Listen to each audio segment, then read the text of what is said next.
Next slide, please. And that segues really well into tool number 3, because Cheryl just talked about how when we get triggered, we immediately tend to operate from our downstairs brain. And another thing that gets us into our downstairs brain is when we feel judged. And this connects directly to our tool number 3, which is stay in learning mode. So what do we mean by that? What does it mean to stay in learning mode? So going back to the statistics, so many people feel judged by other parents. And the moment you feel judged, you get into that performance mode.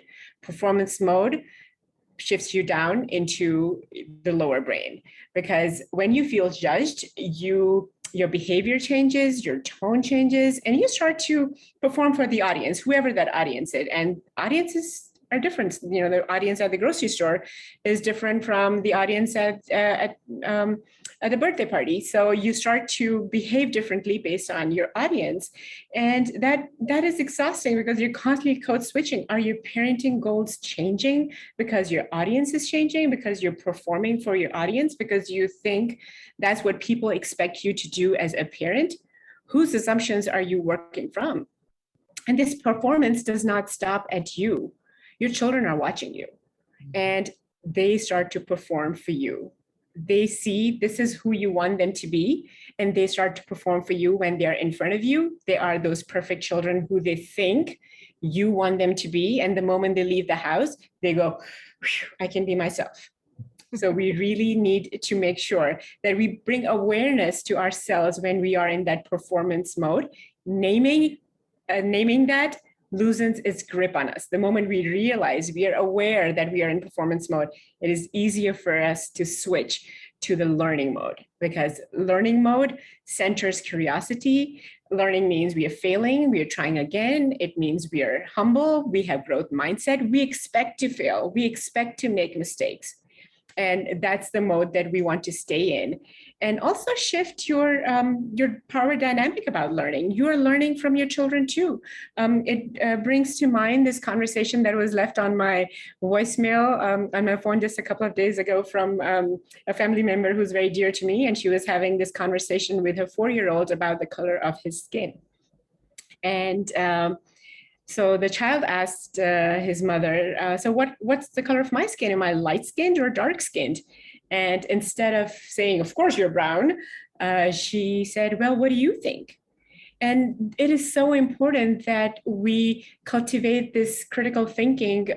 Again, what I said earlier, your child is not going to become a valuable adult, valuable member of the society when they grow up. They still are a valuable person, and you need to do that by learning from them, because their opinions matter. And so asking them these questions and constantly learning from your children, from coaches, from your favorite authors, webinars, courses, any avenue that you can get to learn. Please stay in that learning mode, because as hard as parenting is, it is also a lot of fun. And Cheryl is going to tell us about the joys and stressors of our tool number 3, staying in learning mode. So you talked about the joys and the stresses, and you know, my kids are now 39 and 34, and some of those moments are still very, very fresh.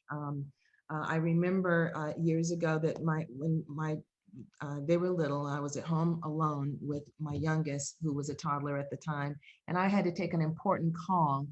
And just, you know, this child came in the kitchen. I was on a wall phone. I didn't have mobile phones then, you know, they didn't exist. So I was on a wall phone, and I was tethered to the wall, really. And my child came in, saw a box of Cheez-Its sitting on the kitchen table. The box was open, and just started dumping the Cheez-Its, you know, all over the floor. I think somebody said just a moment ago, sometimes your children will realize, I don't have my parents' undivided attention. How can I get it? And even as a toddler, they have strategies. And so, you know, I immediately kind of started trying to cover the phone, and I'm like beckoning to my kid and you know, the face and wagging my finger. But I was trying to do that non-verbally, because I didn't want for the person on the phone to realize that there was a whole lot of chaos going on in my kitchen. And when I did finally grab the box of Cheez-Its, my kid went into a total meltdown and I had a bigger problem than I'd had before. So, I realized later that, I could have used that moment a little differently, even though it was an important person. When we're in learning mode, we can access our highest level of thinking skills. In learning mode, we get into our thinking brain, but in performance mode, we're often reacting impulsively or emotionally rather than really just responding thoughtfully. Instead of saying, I need to put you on hold for just a second, sir or ma'am. I have a little issue that I need to resolve here. But I was so concerned about this HR person thinking I couldn't handle my own kid that they wouldn't hire me to be a teacher. So it was all about me, not about the situation. So that's why that tool is really super important. Don't fall into that trap of what will other people think. Just do what you do. Absolutely. I'm channeling my Brene Brown here. Performance mode centers on shame, and the model minority stereotype has come to haunt all of my community. And so it's really important to do this periodic check of our parenting priorities and our children's strengths and personality. And are we putting unnecessary pressure on ourselves and on our children to fulfill a stereotype? So, just think about that question. And again, stay in learning mode, because that's where we are thinking or doing our best thinking. Absolutely. And next slide, please, Anne. Absolutely. So I want you to remind yourself of these 3 tools when the next time that you are, just in a having a moment. I'm thinking of a lady I saw the other day. I was at a coffee shop and she was on the phone and she had her 2 little ones running around, and the little girl said something to the little boy that he didn't like apparently, and he just ran over and kicked her right in the leg, and the mom is and she got so angry. And so, I want you to think of these 3 things, because the mom kind of went over and she had the person on the phone and she's kind of shaking the little boy like, why did you do that? Why did you do that? And the little girl's just standing there kind of like she was okay. And then she kind of reamed him out.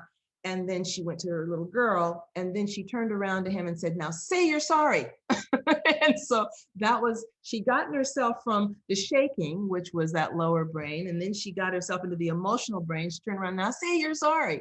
And so we want to make sure that we are thinking about these 3 tools when we're sort of losing our cool or out of ideas or kind of feeling like we're flipping our lid. These 3 things are so important because we are in the middle of a huge balancing act as parents.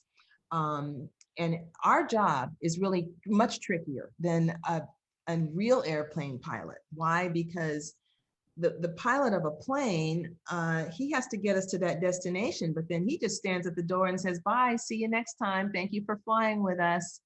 But as parents, we are flying the plane, but we're also teaching our children in the process how to fly their own planes once they are independent of us. And that's a huge responsibility for parents and something a real pilot doesn't even have to think about doing. So these are the tools that we've discussed today, and they're really designed to help us as parents to really begin to build our own, kind of our parenting muscles. So, you have to keep practicing at them just like anything else, and forgive yourself every day when you feel like, I didn't do that well today. So it's fine. It's the gift that keeps on giving. This webinar is a springboard for the online course that Cheryl and I are working on. And the course will address all the things that were captured in the survey. But what are we looking forward to? So this course is going to be a cool opportunity to expand your crew, be part of a powerful learning community, for you to acquire strategies to support your parenting journey. And by participating in this course, that will be tailored. By participating, this course will be tailored to meet your needs and your schedule. So this is the course that Cheryl and I are developing, and we need some beta group members for this. So if you can go to the next slide, please, Anne. We just want to thank you for joining us today, Cheryl and I really want to thank Zane for helping us with the slides today. Thank you, Zane. This is And for Zane. Thank you so very much. This is directly for Zane. I appreciate your help, and to all of you especially. And thank you for joining us. We know Saturday mornings or afternoons are not easy, so we are really grateful to you. You know how to get in touch with us. Our email addresses are here.